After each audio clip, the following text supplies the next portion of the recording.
Welcome to episode 4 of the TikDocs. I am one of your hosts, Dr. Caitlyn, aka That Fat Doctor. And I am Dr. TheTikDocs, your other co-host, and I am aka That Black Doctor on TikTok.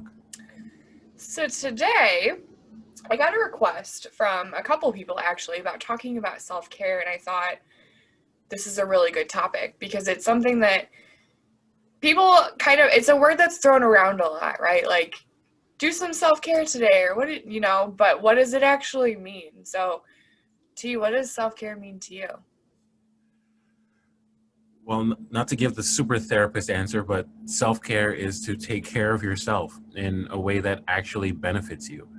If you're doing things that hurts yourself, hurt in terms of your cognitive abilities, your ability to think, ability to feel, if you're numbing yourself, I don't really consider that self-care. But if you're allowing yourself space to process things, if you're giving yourself time to separate from the stressors, whatever they may be, to deal with the anxiety, deal with the depression, deal with the everyday monotony of your life, and you're doing it in a way that's healthy, that gives you a positive feeling coming out of it, I consider that to be self-care.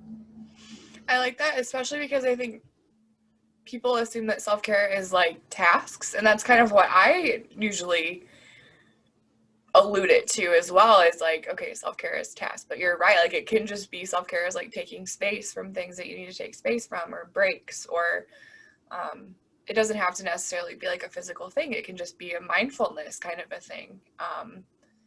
So I think that's really interesting.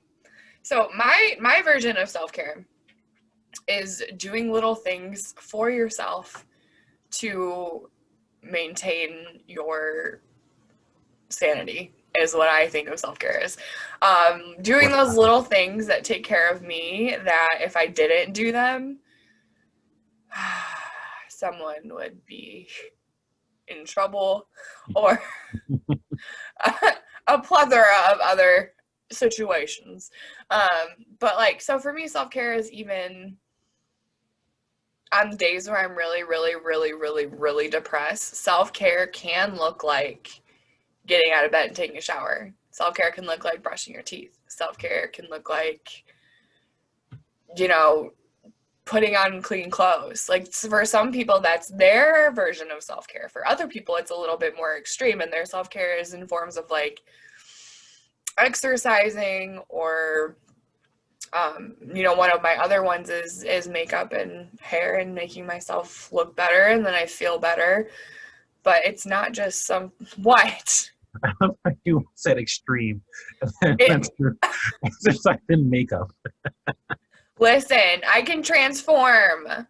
That is a superpower. So I think that's pretty extreme. Sure. We can shapeshift. Walking into a gym is already quite the task, so I get it.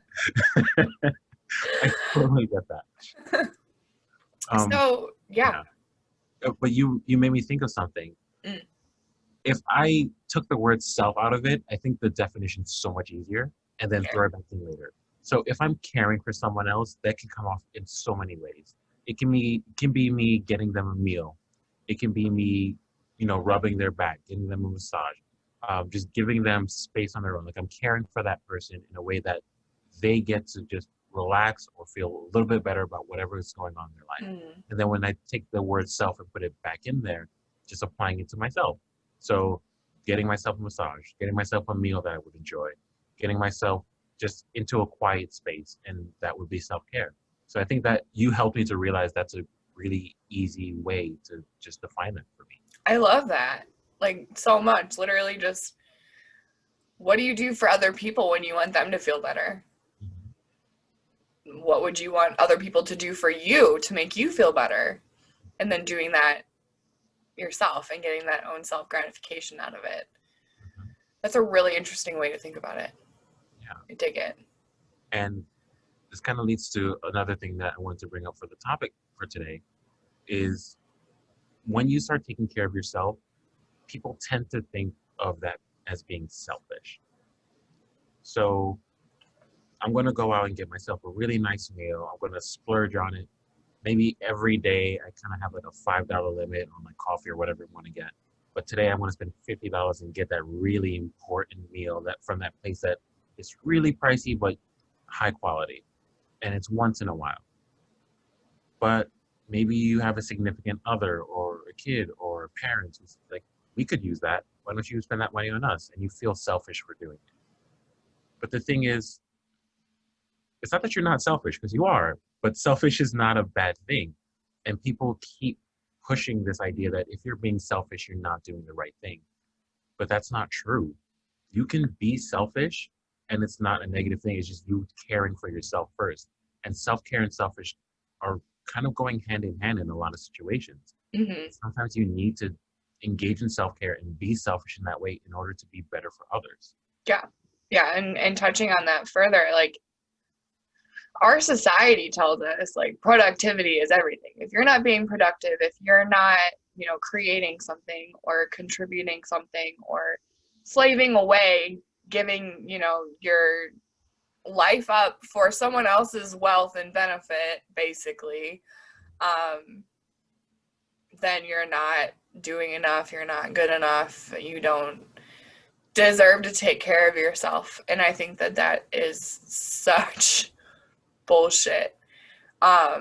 Our country is very unique in that way. If you look at, my favorite examples are like Switzerland or, some of the countries out in the Netherlands, where like their focus is family and like wellness, and then work is like, yeah, when we get around to it, we work. And I love that philosophy, because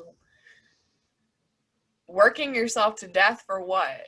We talked about last episode, like when you get to the end of your life, do you want to look back and say like, I made my boss millions and millions of dollars?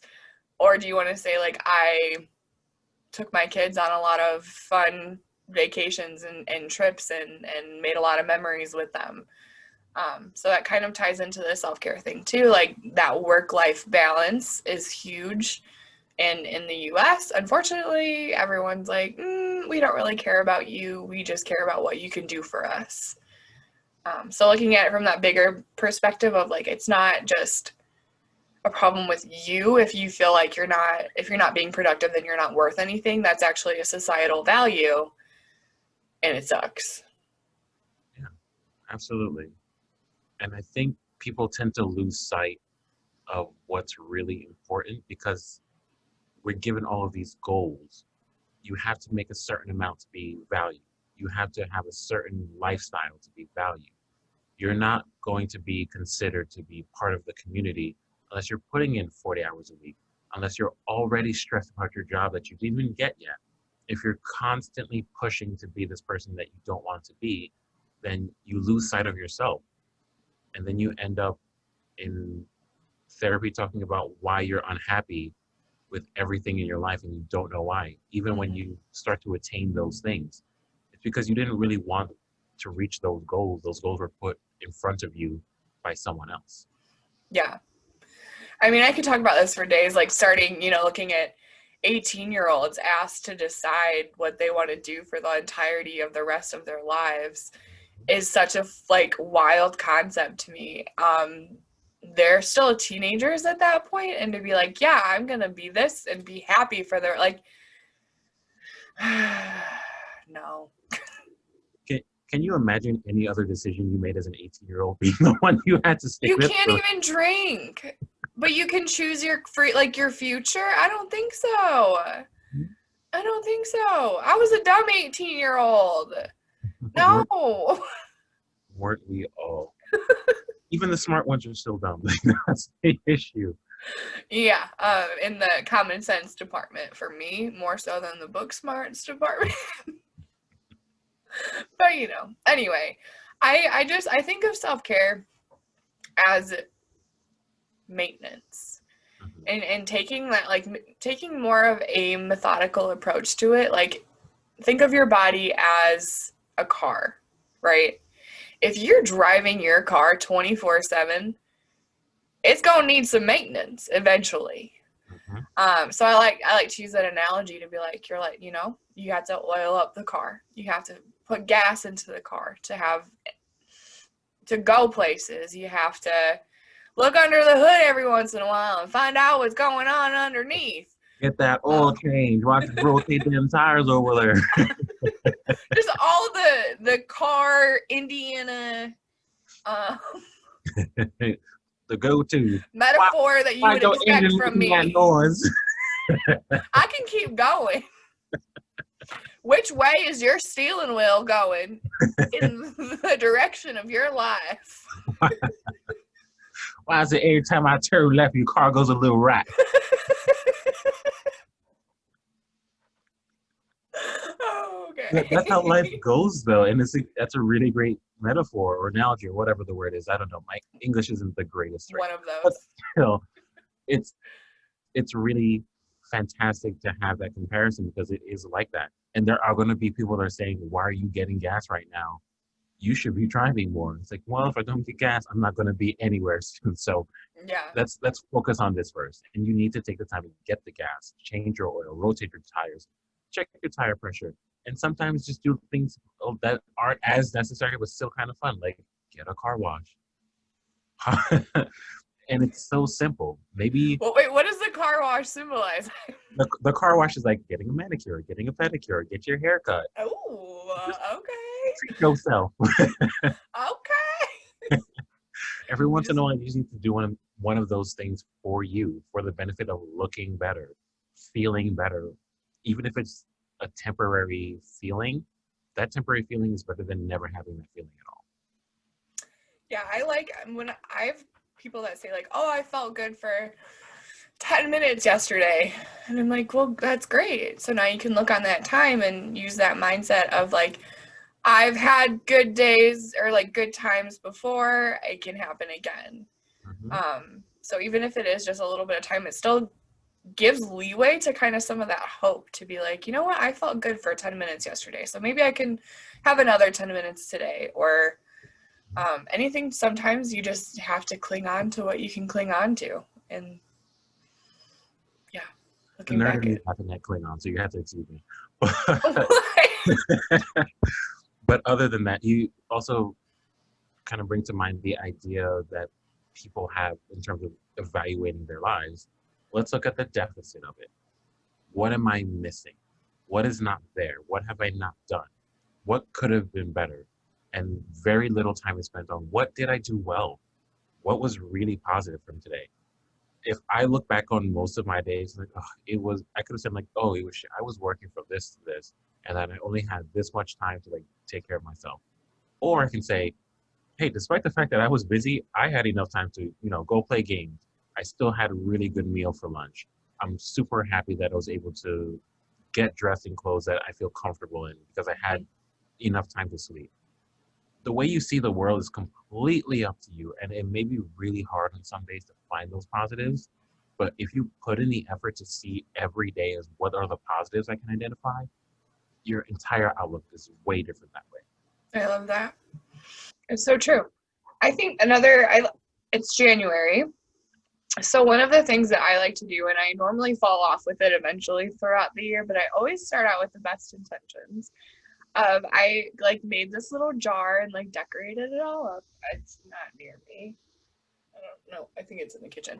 But every day I write like one good thing that happened that day. And then like the goal is to at the end of the year look at all of them and be like, oh, look at all these great memories we made this year. And it also helps like taking that time every day to just sit and reflect on like what good thing happened today. It's a great exercise, and it's still the beginning of January. So if that's something that you're interested in, start it in February or whatever. Get a cute little jar, decorate it up, paint it, put some glitter on that fish. Good to go. Put it up and frame it. I'm the glitter queen. Come on now. I think it's really helpful to, one, adopt that mindset for yourself, be selfish in that way, but then teach that to the next generation. I think that's the piece that a lot of people start losing out on. You start realizing all the things that you're missing out on, but you don't pass it on. Mm-hmm. You teach by doing much better than you teach by saying. Telling your kids, you should take care of yourselves, you should be relaxed, while you're also going to work 60 hours a week is not teaching them the right thing. No, I think a lot, like, I can't agree with that more. Modeling is everything. I have in you know, going into the body positivity a little bit, which is kind of off topic, but a lot of people ask, like, my daughter is having self-esteem issues, you know, what can I do? And my answer is always like, model self-love, model self-care, model whatever you can model, whatever your good qualities are. Emphasize the crap out of them, because that's what they learn from. Kids observe and pick everything up. So if you're having good self-care, if you're in a good routine, your kids are going to pick that up, and they're going to be like, oh, this is mom's quiet time. I need quiet time too sometimes. And modeling is there, and that's a psychological principle, is modeling. Goes back to freaking, I don't want to say Freud. I can't, it's a woman. What's her name? Let me pick one woman in all of psychology. I mean, that's not hard to find if you narrow it down to a woman from Freudian times. I want to say Anna Freud, because that's the first one that comes to mind. Who? Anna Freud, Margaret. No, it's not Anna Freud. What was her name? She had like a. This is not important. If we're doing a pop quiz with psychology, we're not going to get anywhere. No, we're not going to play psychology bingo or theory bingo. But it's a principle back from that dates back quite a while. So if you know, are worried about your kids, or even, I know, like, when you live with your parents, even if your parents are in a rut, like, just, the older generation doesn't know about self-care. They know about working hard, putting on your bootstraps, and going out into good old America and working your tail off to get that American dream, okay? So they don't know. They don't know what self-care is. They don't understand therapy a lot of the times. They don't understand, you know, a lot of this new terminology and things that we're coming out with. So you can model it for parents too, and help, you know, eliminate some of the stigma that way, because I think a lot of our stigma is with the older generations. And again, just like modeling, like taking care of myself together, and be like, wow, I never thought of that before. Wow. Yeah, you're supposed to do the wow back, but you didn't do it. No, I don't do that. Wow. We don't do that here. We don't. Anyway. No Matthew McConaughey up in here. So, I'm drinking coffee right now. Is this self-care or self-detriment betrayal? We'll find out in like an hour. When you're bouncing off the walls, you tell me how you're feeling. Yes. Or, yeah. So, self-care. It is a lot of things, and it isn't a lot of things. So I also want to make sure we touch upon what it isn't. And sometimes you think it is when you know it isn't. Case in point, we know there's a lot of people that think, hey, if I just do this drug real quick, I'm making myself happy. Short-term thinking, long-term issues. Yeah. Yeah, it's going to feel like self-care in the moment, because you're getting all of the drugs that you need out of your brain. Dopamine, serotonin, you name it. Right. It's hurting you. You're hurting your lungs, you're hurting your veins, however you're ingesting these drugs. And you know what you're doing. And it's the hardest thing to break from, especially when you make that your main coping mechanism. Mm-hmm. But we all have those vices. Right. So that brings me to it, like the term of self-care is not escapism. Mm-hmm. It can be temporary escapism, especially if it's a productive form of self-care. But you can't run away from everything forever. And it does, if you are doing some of the more negative things in order to escape from those issues, it's gonna come back up. And now you learned a whole new slab of bad habits. So yes, while you can avoid things temporarily, they come back. So I always suggest like temporary solutions to things like panic attacks, because those pass fairly quickly. So escapism for a short amount of time to get through a panic attack, totally fine. And there are other instances like that where you might just need, 20 minutes of an escape, and that's okay sometimes. But in terms of thinking that that's self-care, we're not saying do drugs if you're having a panic attack. no, I'm saying escapism in general. I didn't want people to equate that by accident. No, don't. We do the TikDocs podcast does not promote drug use in any way, officially.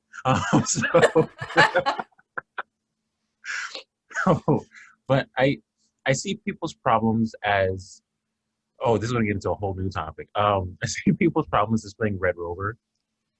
It's going to be in front of you. You can try to not move. You can try to move backwards. It's still in front of you. It will always be there. The only way to get through that problem is to literally confront it. You go straight through, which leads to something I've been speaking to clients about quite a bit, and I will talk more about in a future episode, which is something I call the fear avoidance feedback loop, or the fear avoidance cycle. But we'll get to that in another episode. Mm-hmm. But it comes down to, you need to address these things. You need to be able to look at what's in front of you, say, if I close my eyes, it's still there.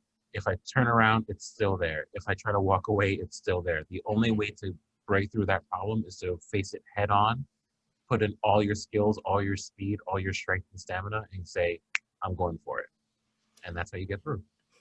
Another shameless plug for my merch. Go the fuck to therapy. Honestly though, self-care can help. It definitely helps get through things. However, like you said, if you don't ever confront it,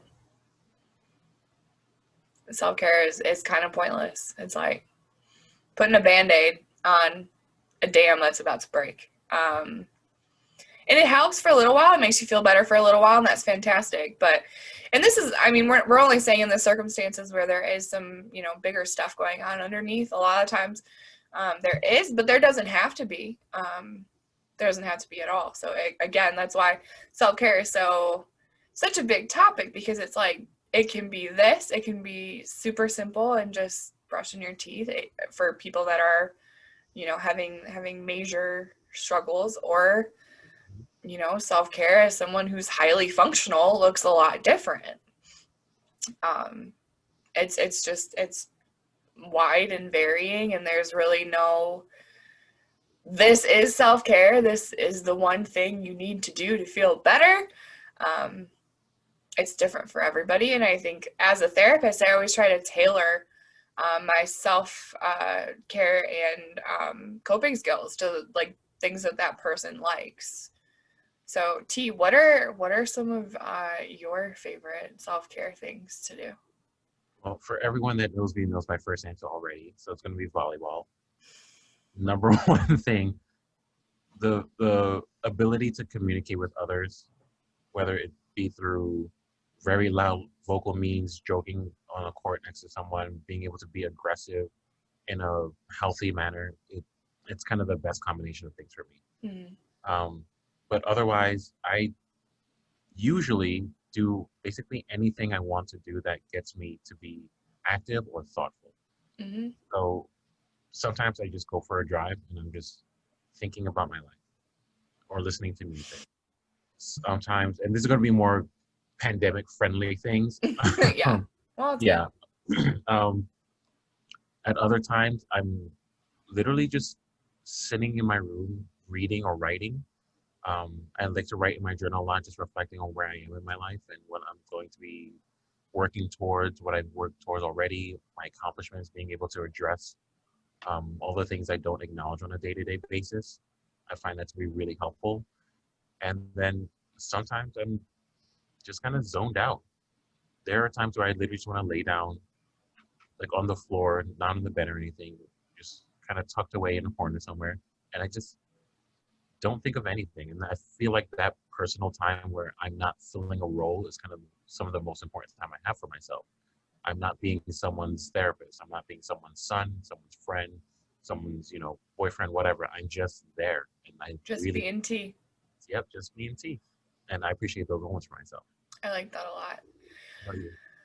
I would have to agree, especially like, I don't want to sound like, oh, I'm so famous. It's so exhausting being me. But It is tiring to have expectations placed on you kind of all the time. And just a lot of eyes on you, you know, waiting for, not necessarily waiting for me to make a mistake, but just if I do make a mistake, there's a lot of eyes, and it's just, it can be a lot, and it can be like, I need to be, you know, the version of me that everybody thinks I am, and it's exhausting sometimes because I'm not always super positive. I'm not always super politically correct, although I try my best. I'm not perfect, and it's exhausting trying to not put out the persona that I am, because I don't think I do that. I think I actually try really hard not to do that. Like my video yesterday of me dancing in a shower cap right after I woke up. I try to be real, but it's just like, even with the realness, there comes a positivity with like looking at myself that way and showing everybody like, dang, I look good in this shower cap and like tank top. But like, I was like, I look like, no, I don't look good right now. I look just like me, but it's not, it's the difference between like thinking I look so ugly right now versus like, I look silly. But I just went on a rant again. Anyway, I do that often. Catching yourself. Check yourself. It is just, it's a lot of pressure to just be on all the time. And self-care is a way to turn things off for a little while, and any way that is good and productive for you. And I don't want to stress that self-care has to be productive, because it absolutely does not have to be productive. But however, like when you engage in self-care, it is being productive because you're taking care of yourself for later. So that's what I mean by the productivity part. Although sometimes self-care is productive, doing things that you need to do to take care of yourself, that's fine too. I can't like emphasize enough that self-care is pretty much whatever you want it to be, as long as it's not a really bad coping skill. Fair. So that's my definition of self-care. Whatever you want, but don't do drugs. What do you actually do to take care of yourself? What do I do for self-care? Yeah. Oh. Yes. Yes. I engage. So many people that are gonna go no. No. Yes. I love doing that to my husband. He hates it so much. Anyway, self-care. My clients just to get them. Okay, so just a side, I've been in session and I've literally been like, yes, queen! And then someone in the next room was like, why were you screaming in your session? And I was like, listen, I was hyping someone up.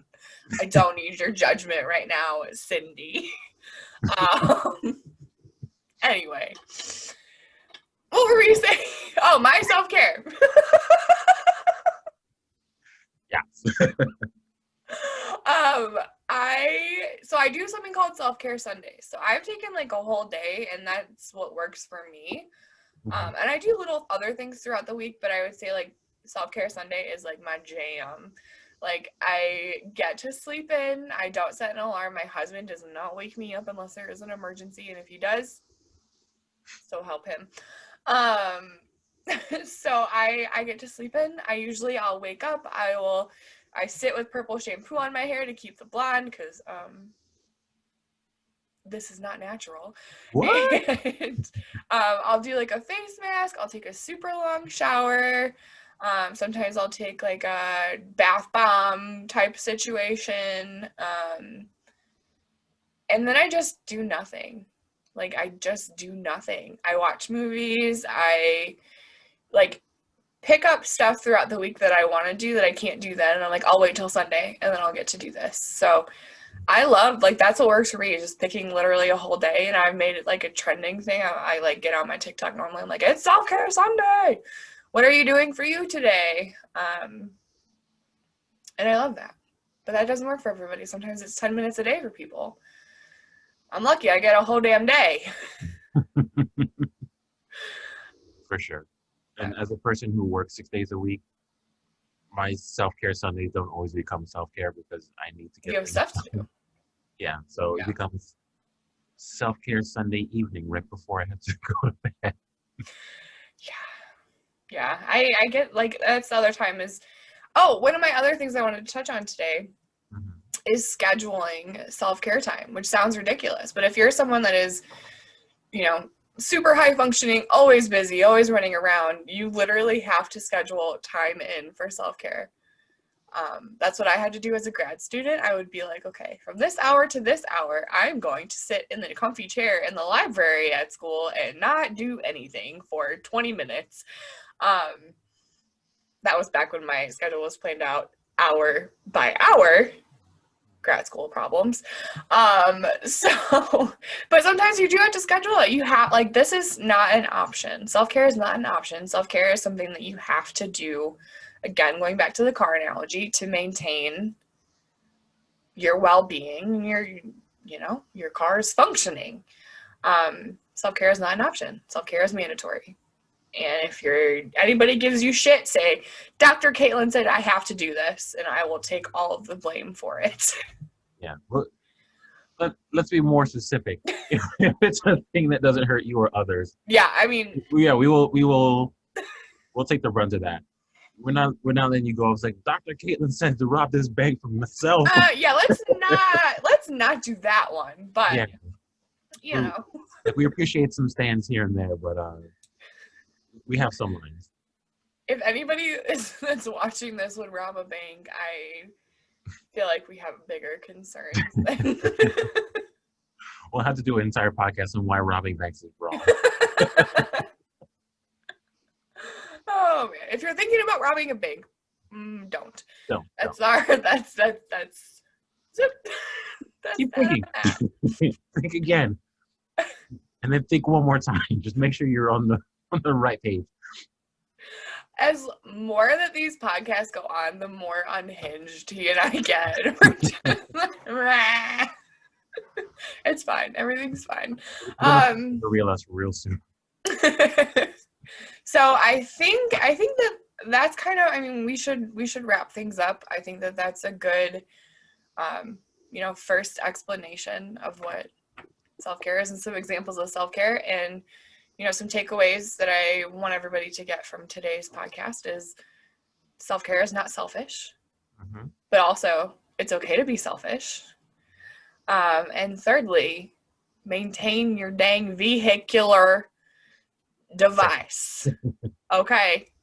You have to take care of yourself. I want you to take care of yourself. Your family wants you to take care of yourself. Your friends want you to take care of yourself. You're wanted and you're needed, and your life matters. And you deserve to have yourself taken care of by yourself, because you do matter and you're worth it. You cannot jumpstart a car with a dead engine. Anyway. Anyways, thank you all so much for listening. I can't believe we're already on episode 4. Episode 5 will be coming out on, we're doing Sundays, but sometimes we throw in a little extra spice in there. So you never know when it could drop. It definitely is Sundays, but it could be another day. Got to keep you on your toes. So thank you guys for listening and all your support. So much support. I'm drowning in it, and I love it. And T and I are really appreciative of all of you and watching and interacting and supporting us. So thank you.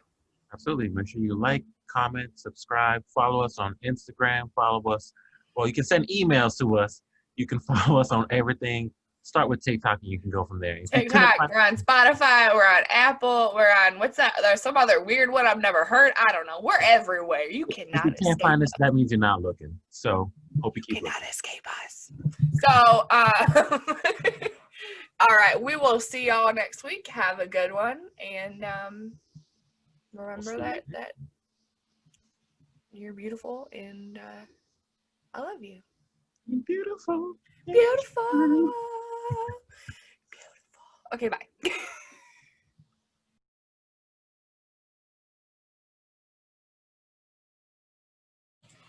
Welcome to probably what will be the most chaotic episode of Caitlyns Corner.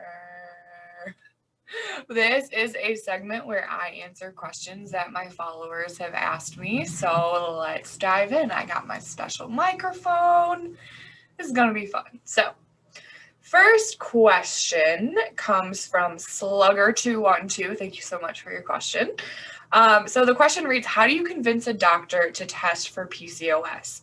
My doctor keeps just saying I need to eat right and exercise more. I gained 60 pounds in a blink. So one of my favorite things to do with the doctor to advocate for myself as a fat person is very simple in that if you want to be tested for something and your doctor refuses, literally all you have to say is, I would like that noted in my chart that I asked for this and you said no. 9 times out of 10, they'll then change their mind real quick, because if something does come up and they decided not to run a test on you, that is the actual cause, that would be big trouble for them. So that is my favorite trick, is just being like, oh, I'd like you to make a note of that you refused to give me this test. Watch what happens. All right, so second question. How long does it take to start recognizing the benefits of therapy? Comes from My New Beautiful Life. Thank you so much for your question. That's such a good question. So people assume that you're going to go to therapy and you're going to be like, I'm healed. I'm in therapy. I talked about my problems. Now I'm all better. No. Therapy is hard. Therapy is super, super hard, and it takes a long time.